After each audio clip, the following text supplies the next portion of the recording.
just an incredible opportunity for our families and our friends to be here and share this experience with us. I know so many, like almost all of them wanted to come to Beijing, and when they couldn't, they were sad and we were sad. But now they're all here, and it's so special because they have been such an integral part of our journey and have supported us our entire lives and our entire path to get to this point. So this is as much for them as it is for us, and so it's so nice to be able to share that with them. Hi, this is Halvor Egland from Norwegian TV. I have a question for Amber.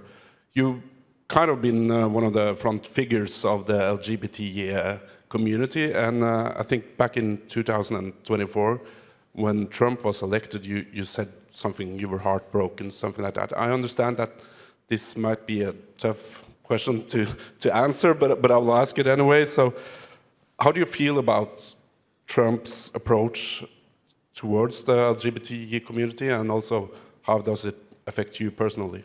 Yeah, it's been a hard time for the community overall under this administration.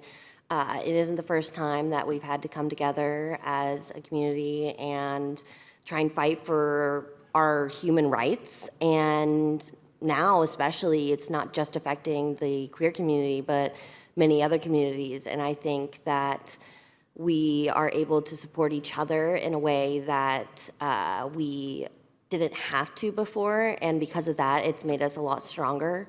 I hope I can use my platform and my voice throughout these games to try and encourage people to stay strong in these hard times. I know that a lot of people will say, you're just an athlete, like stick to your job, shut up about politics, but politics affect us all. It is something that I will not just be quiet about, because it is something that affects us in our everyday lives. So, of course, there are things that I disagree with, but as a community, we are strong and we support each other, and brighter days are ahead of us. Hi, Ilya. Question for yourself, please. I'm Greg Lafredi from CGTN. Ilya, you come in here to your first Winter Olympics, but you've got a major target on your back as the two-time defending world champion. How are you dealing with that pressure, and is it something that motivates you and encourages you, or is it something that you just have to handle? That's a great question, honestly. I honestly have a good answer for that as well. It's kind of both options here and there. A lot of the times it is a lot to handle when you have all the pressure, all the attention, all the focus on you to become the Olympic gold hopeful. And a lot of the times I'll have bad days where I think about that and it really shuts me down and it really puts me in, not the best moods. But overall, I think, again, that's something that everyone has to go through, and they have to find their way to motivate themselves or keep them together during that pressure. And a lot of the times I'm able to use that pressure to embrace myself and tell me, everyone's looking at you, you have all the attention, now it's your time to go out there and do what you know how to do and put all the trust you have on everything you worked to up to this moment. And it's just something that I will always be grateful for, and I'm honestly thankful for all the pressure and the intention. Tiffany Nguyen with the LA Times. Maddie, I actually wanted to follow up on what you were talking about in terms of like the sport being kind of an individual sport, or like a place to show your individuality. I think Justin Dillon was talking about how one of the strengths of USA figure skating right now is actually like the collaboration, and that's kind of one of the reasons why you guys have been so strong top to bottom. So I was wondering how you have seen that spirit of collaboration show up in a sport that also celebrates kind of individuality, and how, not only for you, Maddie, but all of you, how you think you're strengthened by collaboration with your teammates. Well, I think that's what's beautiful about the figure skating team is we genuinely love and care for each other very deeply and want to see one another succeed to the highest potential that we all have. And I think that just comes from supporting one another. We support each other to help us all achieve our dreams and our goals. And like I said, skating is beautiful because of that. It brings us together and it highlights our individuality. And when we support each other, we just are able to show our best selves when we step onto the ice. Hi there, Jen from NBC News. For Ilya and Amber, this is obviously your first Olympics. You're no stranger to the high-stakes competition. Does this feel different? When you got here, when you were on Olympic ice practicing, does this feel different? And what are you most looking forward to outside of the actual competition? Like Evan said, he was talking about pin trading and how fun it is. I mean, this is where you get to experience being with so many other members of Team USA. Coming here to these games, it was, such an inspiration for me to work the hardest I can and really put all the time, all the dedication to really perfect everything I can about my skating leading up to these games. And coming here, the environment is just so incredible. There's so much excitement and energy that, just flies through the village, and you feel it every morning how every single athlete is so happy and so grateful to be there. And it's just honestly so cool going into like a cafeteria and seeing so many team jackets, and it's just something that I really never imagined, that so many athletes of different sports and different kinds being in the same area. It's honestly just gives me such a thrill. But of course, with that said, you still have to, what your focus is. So it can be very hard if you try to blow it out of proportion. But of course, to me, I always think this as another competition. Yeah, for me, I really had to focus on keeping a balance of wanting to perfect everything I can, but I also, at 26, I'm a little bit of a dinosaur in ladies singles, which is absurd, but it is true. So I've really had to balance the pushing, but also this is just another competition. I just need to do my job and do the best that I can. So with that, it's just like nationals again, but I've just had a bit more time to prepare, which has been lovely. And honestly, I expected to get here and be like looking around like, oh my God, this is so crazy, this is so intense. I got on the ice and I just felt like I was at, a training camp almost, because we're here for so long.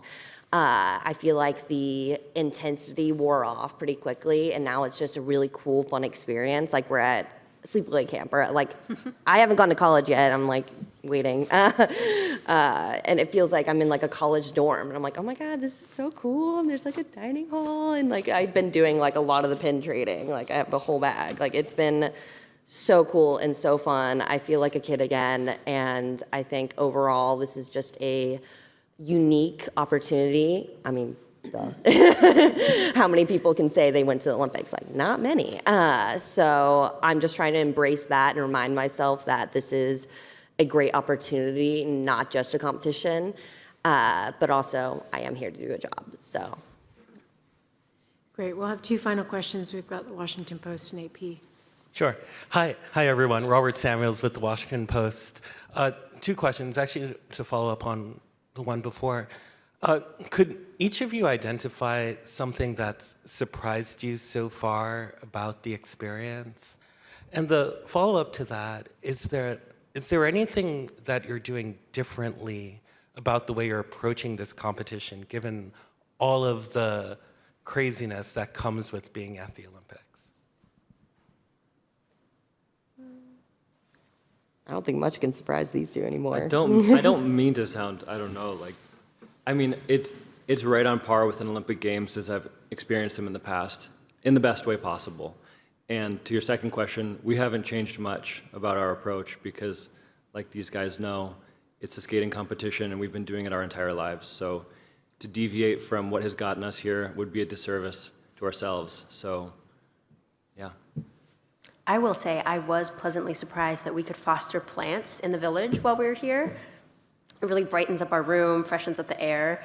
So there's a spot in this little Corona house, which is also an incredibly tranquil space. If you go inside, there are tons of plants everywhere, the ceiling and all the windows, it's all glass.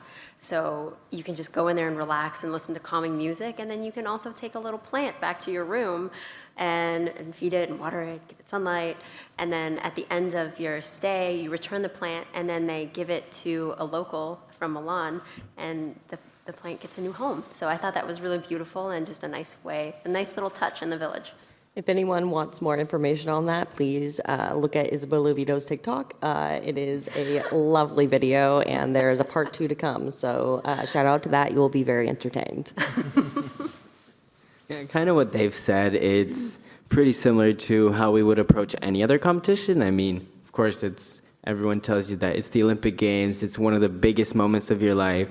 But at the same time, it's going out here, you know why you're here, and it's because of all the hours, all the work that you've done. And really coming out here is, you should treat it no differently than any other competition.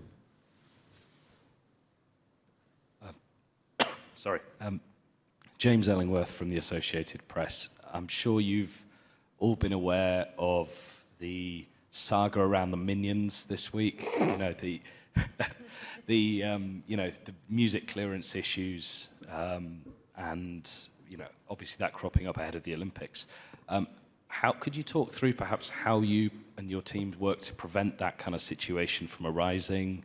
Have there ever been any great program ideas you've just had to kind of cast aside, you couldn't go forward with because of rights issues? And is it ever a source of nerves or anxiety that the music could be taken away from you? I've been keeping up to date with this Minion saga. I have been on it. So far, I know he has 3 out of 4 pieces cleared.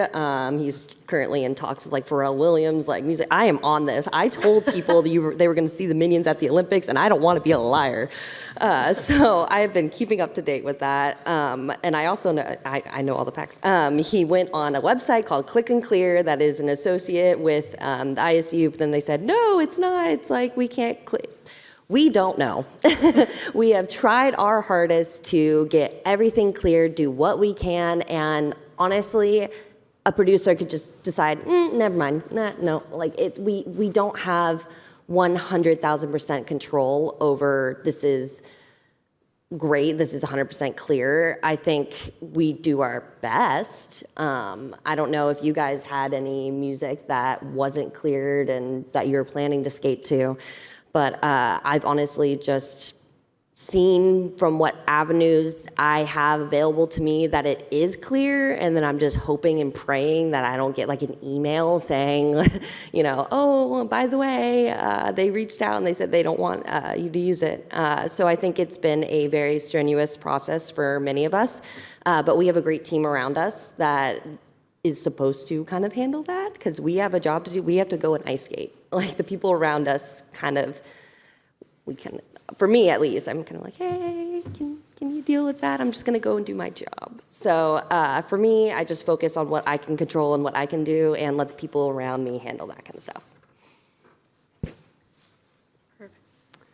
For me, it's something that we kind of all worry about, and for me especially, I like to pick really unique pieces of music that I skate to, and there's a lot of the challenges of whether people will like it, but also is whether you'll be able to skate to it. So I always try to reach out to whoever's in charge of that decision for music, and especially I like to reach out to the artist directly and try that as an option, and most of the time it usually works out in my favor. And especially this year, everyone was so hopeful and so supportive of this, and they're really excited for me to skate to their piece of music. So of course, as Amber kind of said, you really don't know what you're getting into, but you kind of just have to hope everything works out.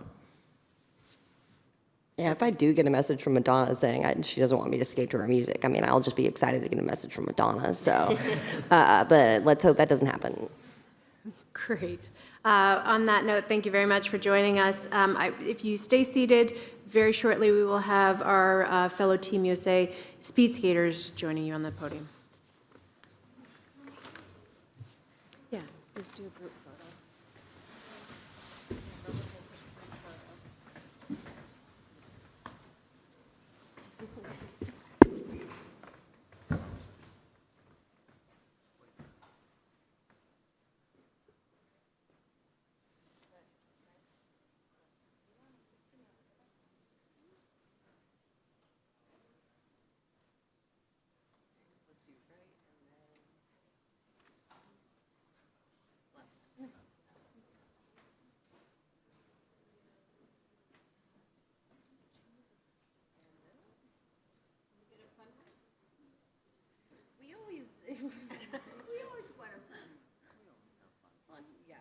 This is our fun. This is our fun. This is our fun at 9:30 in the morning. All right, any last photos? Perfect, thank you.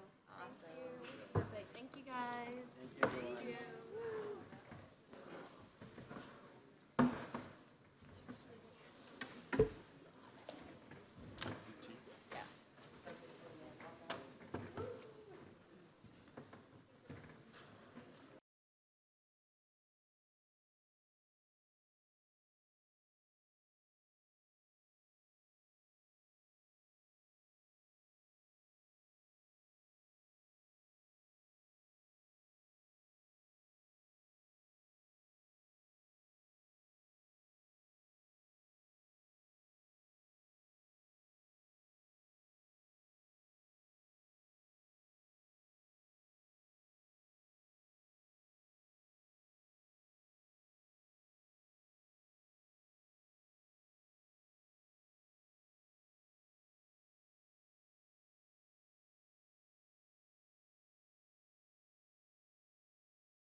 Right here. We need another chair. We're just gonna share seats. Here, slide these down.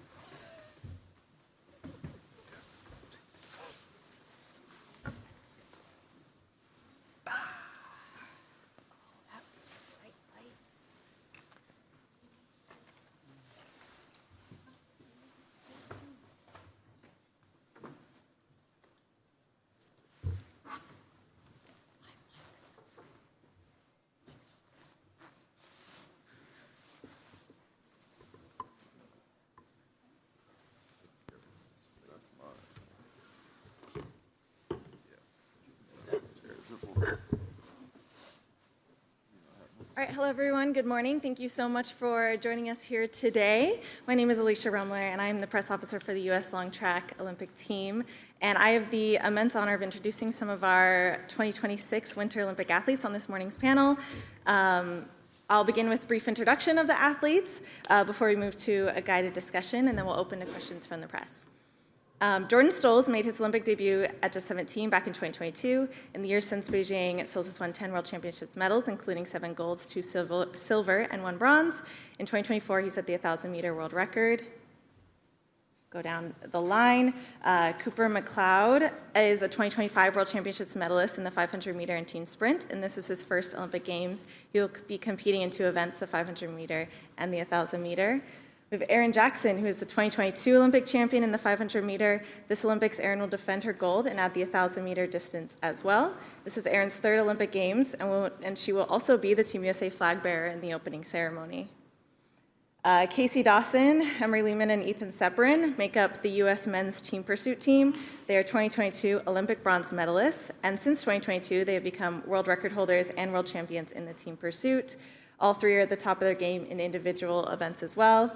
Casey Dawson holds the national record in both the 5K and 10K. This is his 2nd Olympic Games. Emery Lehman is here to compete in his 4th Olympic Games in both the team pursuit and 1,500 meter. And Ethan Seperin, this is his 2nd Olympic Games and will also race in the mass start. We have Mia Manganello is the 2018 bronze medalist in the team pursuit, and this is her 3rd Olympic Games. She enters this Games as #1 in the mass start World Cup rankings. And then we have Brittany Bowe on the end. This is her 4th Winter Olympic Games, making her one of the most successful Winter Olympians in history. She has Olympic bronze medals in both the 1,000-meter and team pursuit and holds the world record in the 1,000-meter. So I'm going to start with a few questions for the athletes before we open. Brittany, I'll start with you on the end. You've publicly spoken about this being your last Olympic Games, and this is your 4th, and your impact on the speed skating Olympic movement has been significant. How is your approach to this Games different than previous Games, and what legacy do you hope to leave? Each Olympic cycle for me has been drastically different, and going into this Olympic cycle, knowing it's my last one, I've been able to kind of reflect on my entire journey while still being in the weeds of it, so to speak. But I've really just been able to enjoy the process, enjoy the moment, and really just grateful and blessed to have a long, successful career and end it on my terms. I'm really excited to have one more opportunity here in Italy to represent myself, my family, my friends, and my country. It's been an honor of a lifetime. Thank you. And Mia, similarly for you, you've now been to 3 Olympic Winter Games. You're going to this Olympics as #1 in the World Cup standings in the mass start. Comparing your first Games to now, how have you changed your approach to coming into a Games, and what do you hope to accomplish this Games for you? Yeah, I mean, kind of to follow up what Brittany said, like, this is an incredible honor to be here and be able to represent your country, and to be able to do it 3 times is kind of a dream come true. My expectations are obviously to win.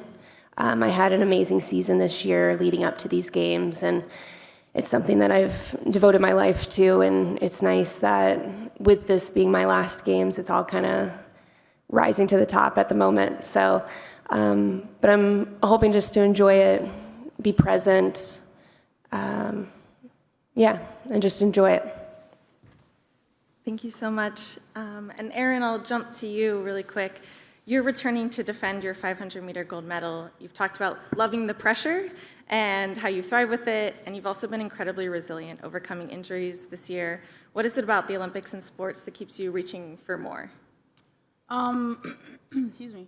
I just think I've been really fortunate to live this life because I've been a skater ever since I can remember. I grew up roller skating just for fun, and I just think it's really amazing that I get to do this basically as my job now. So I think that's what keeps me coming, is just loving the sport, loving what I do, loving that it takes me around the world, and I get to meet amazing people and hang out with these cool kids all the time, and yeah, I just love what I'm doing. Thank you. And for our team pursuit team, and I'd love to hear from each of you, you're entering this competition with 4 more years skating together than the last Winter Games where you won your bronze. What is it about the three of you that has built such a successful team? And what difference do you think it makes to have skated together for so long? We'll start with Casey and move down the line.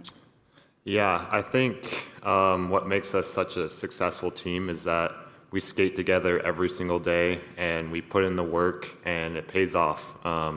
We have been the overall World Cup champions for the last 5 years, and we have a World Championship under our belt last season, and also we've broken the world record a couple times, and it's just all because of our dedication to this craft, and I think that's what makes us the best in the world is that, we are in it to win it every time we step to the line, and we just communicate so well, and we're just like a band of brothers, pretty much. We just roll with it, pretty much.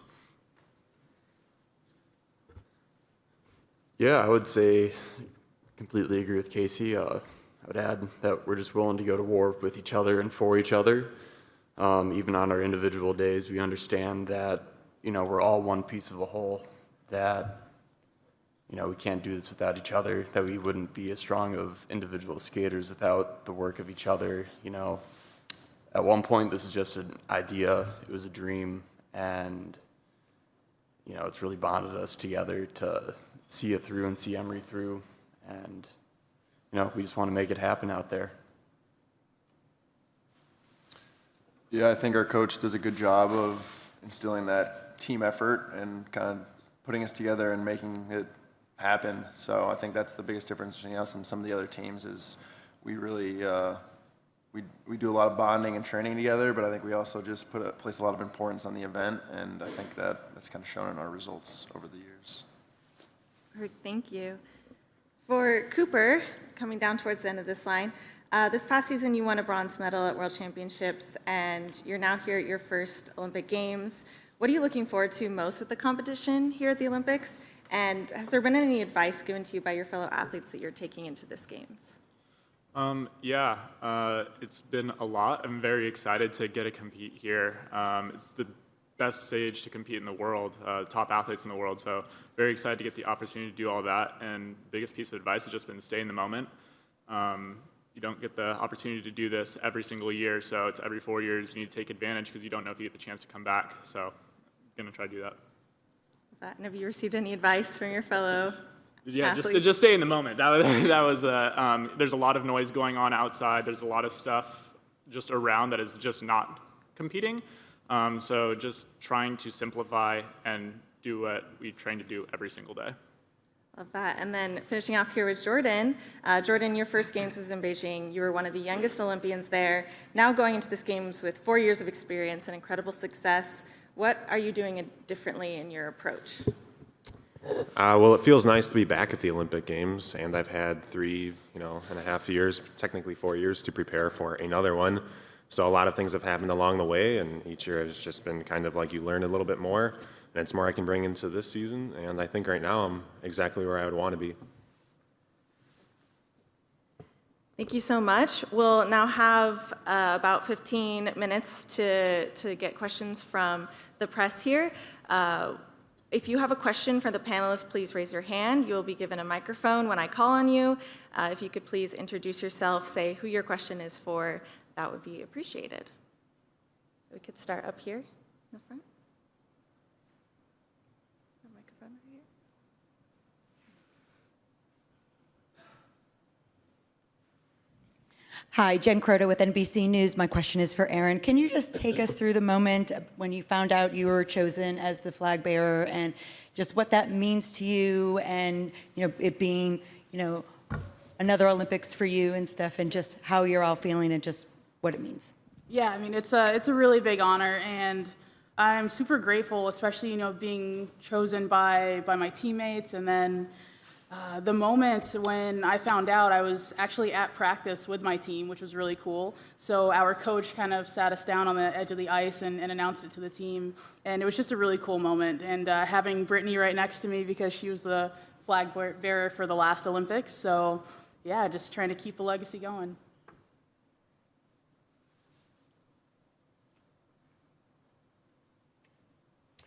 Hello, my name is Vlado Veljanovski, national television in the Netherlands. I have two questions for Jordan.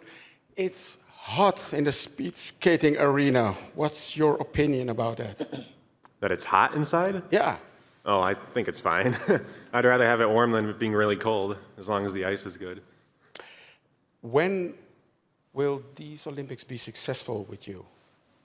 I think if I can have like the perfect races, not even perfect, but just what I can do, in the moment, and have it be, close to 100%, I'll be happy with that. If something goes wrong, then obviously there's nothing I could have really done about that. But yeah, I'd be happy if it just goes according to the plan and goes well.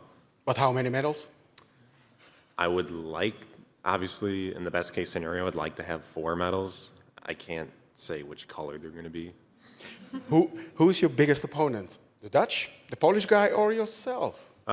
Zurich is pretty good. The Polish guy, Yannick Debu, is pretty good. Yeah, and I guess myself.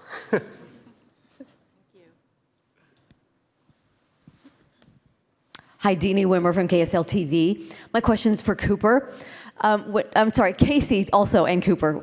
Can I do that? Can I do 2 questions?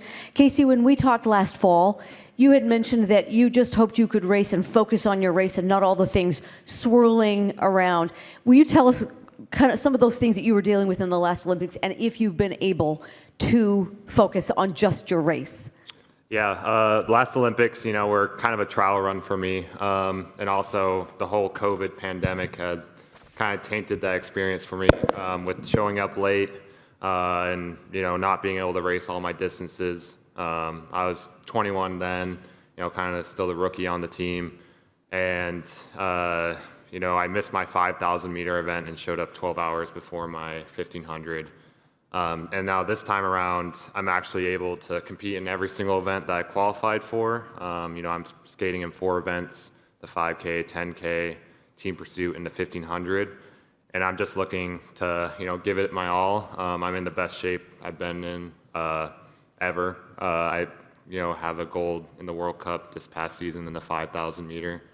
So I'm just looking forward to, locking in and having fun as well. I think it's hard to lose what you're here for. I'm just looking forward to representing everyone I know proudly, my home state of Utah and the USA.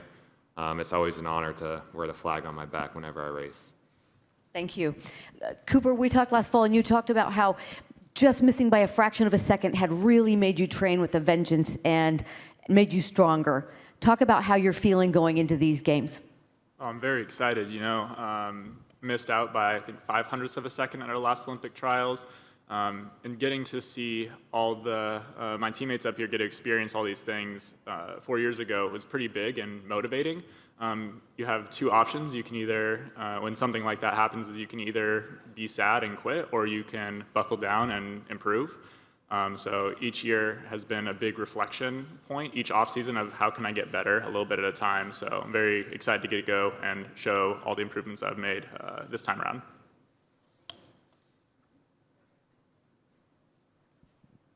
Hi, it's Lisa from the Olympic Information Service. I have a question for both Jordan and Erin. First of all, for Jordan, how do you deal with the pressure of being one of the top favorites for multiple golds here, and how do you kind of hold your nerve? Well, I try not to think about it too much. It's more so like another competition. Once you get to the line, it's the same thing you've been doing for multiple years. So everything around you is just noise, and that's how I try and think about it. And for Erin, I know you've been struggling physically. How are you right now? How are you feeling? Yeah, I'm feeling great. My hamstring is as good as it's been. My back is kind of same old, but I've gotten used to kind of dealing with it, and it's in a pretty good spot right now. So yeah, I'm ready to go. It's going to be exciting having 2 events this time around. It'll be my first time, racing something other than the 500. So I'm ready to go.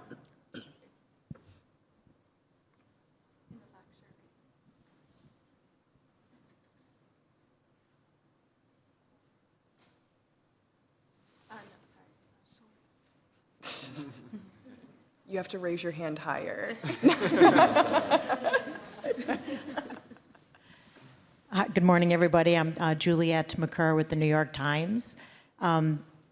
first of all, there's so many of you, and so any of you can answer this question, but and so many of you had also competed at the last Olympics, so I wanted to know what you remember from that, having no fans and just, you know, it being in COVID and just skating with no spectators there or no family or friends, and how this Olympics might be different having you know, hopefully a packed grandstand.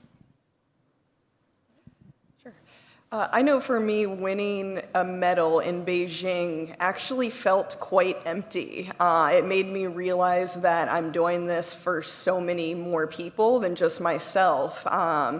You know, crossing that finish line and not being able to see your family and your friends and everybody that's been a part of your journey was kind of sad. And I think this time around, just having their energy in the stands is really, really great. And I think that was kind of the same from a lot of athletes. It's like you've accomplished this thing you've been working for all your life, but you don't have the people that you love and care about the most to share it with. And so for me, that's going to be the greatest thing about this Olympics, is getting on the ice for warm-up, for my race, after my race, and seeing all of those people that have been a part of my journey since day one.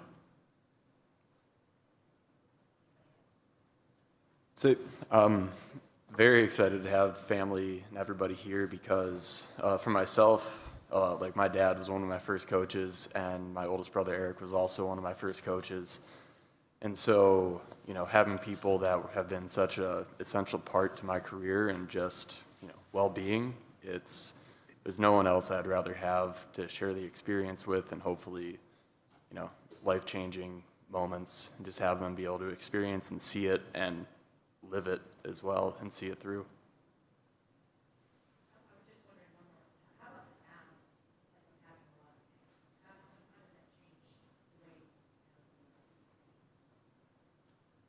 I think it just brings energy into the arena. Yeah, I mean, I don't know about anyone else, but I feel like the crowd almost kind of carries you through the finish line. Most of my best races, I've had a big crowd around me, and I think having that little extra noise almost takes away from the pain in your legs. So it's kind of a funny effect, but it's always fun having a big crowd.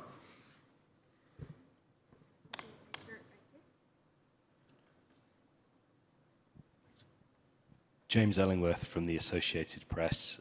Question to Mia, to Ethan and Jordan as well, about the mass starts. And, you know, what is it like to kind of go from that transition of being two of you on the ice to being in a pack of skaters? And, you know, how do you cope with that transition in terms of kind of managing your own focus, the situational awareness of other people around you? You know, does it require different preparation? Well, for me, I grew up in inlines alongside Brittany, later Aaron came. But then I also dabbled in cycling as well. And so for me, the mass start really is a bike race. It's a crit race on ice. I'm less of a time trialist mentally and more of a head-to-head competitor. So for me, having my competitor right next to me and being able to see that almost relaxes me. And I would say it is a team sport. We can have up to 2 athletes per country out there, and it's definitely an opportunity to work as a team to get our country on the podium. Sorry, is it okay if I add on to that? Yeah, actually, I think the mass start is a blast. I mean, I would say me and Jordan probably agree with that because there's so much going on, and growing up in the Midwest, around the Pettit National Ice Center, there were pack races almost every weekend or every other weekend growing up, so pack racing is just like a way of life. A lot of us grew up doing short track as well, and so that's one thing that I would say is a massive development to, you know, being a skater, is being well-rounded, being able to skate around other people. It's helped in the team pursuit, being able to skate and follow Casey and Emery, and you know, when you get out there with a bunch of people, it almost simplifies it down to you're just responding and not trying to convince yourself to push deeper. as well in a time trial.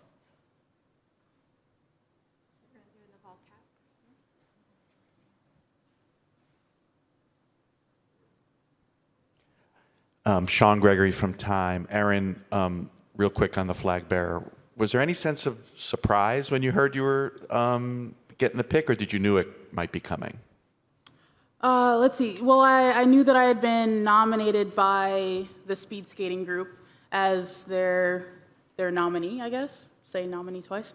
Yeah, so I knew that I was kind of in a list of maybe 7 or so people. I didn't know what my chances were because there were a lot of really heavy hitters and really worthy people to carry the flag. So yeah, it was definitely a big surprise because, yeah, I thought there were like legends who I was running against. So yeah, I'm really grateful to be able to carry the flag, and you know, I'll carry it for all of us.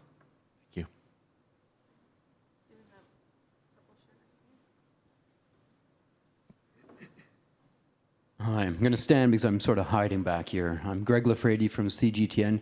Aaron, another question about flag bearer. First of all, congratulations on the honor. You've done and accomplished so much in your career already. Your 3rd Olympics. Is this going to feel different? Do you think you feel at all nervous? What do you anticipate the feeling of leading your team in the parade in the opening ceremony is going to feel like? And also, do you think that will give you extra motivation or impetus on the ice in competition? Yeah, I think it'll definitely give me a lot of motivation because just walking out into opening ceremonies, like even without carrying the flag, it's this amazing feeling of like, okay, we're here, we're at the Olympics, we're surrounded by all these amazing people who have worked so hard to get to this point. And yeah, so just even being in the opening ceremonies, that's just like the start of the games, and it's always just kind of like a breathtaking feeling. And I think carrying the flag is just going to add to that, and I'm really looking forward to it. Like I said, last time I got to walk beside Brittany while she was carrying it, and even that was amazing, so I'm really looking forward to it.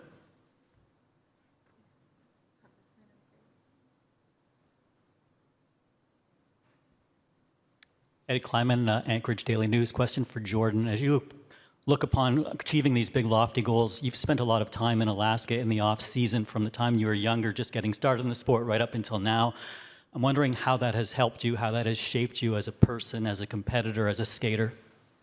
Yeah, being outside has been, kind of part of growing up. So I think it's kind of a different lifestyle than some of other people have lived. I mean, it's just kind of a break away from the normal. So I've done some training up there, in the mountains. It's pretty fun. It's more rugged type, so certain things kind of happen, and then you have to deal with it. So it's not exactly just, like staying back home and everything's really easy to go along with. So I guess it's maybe helped a little bit. I don't know how much, like, since I was a kid, but yeah, it's been fun. All right. I want to thank you all for your time and interest and attendance today. With that, we'll conclude our speed skating press conference. Thank you all, and go Team USA. Thank you, guys. Thank you. We're going to take a group photo.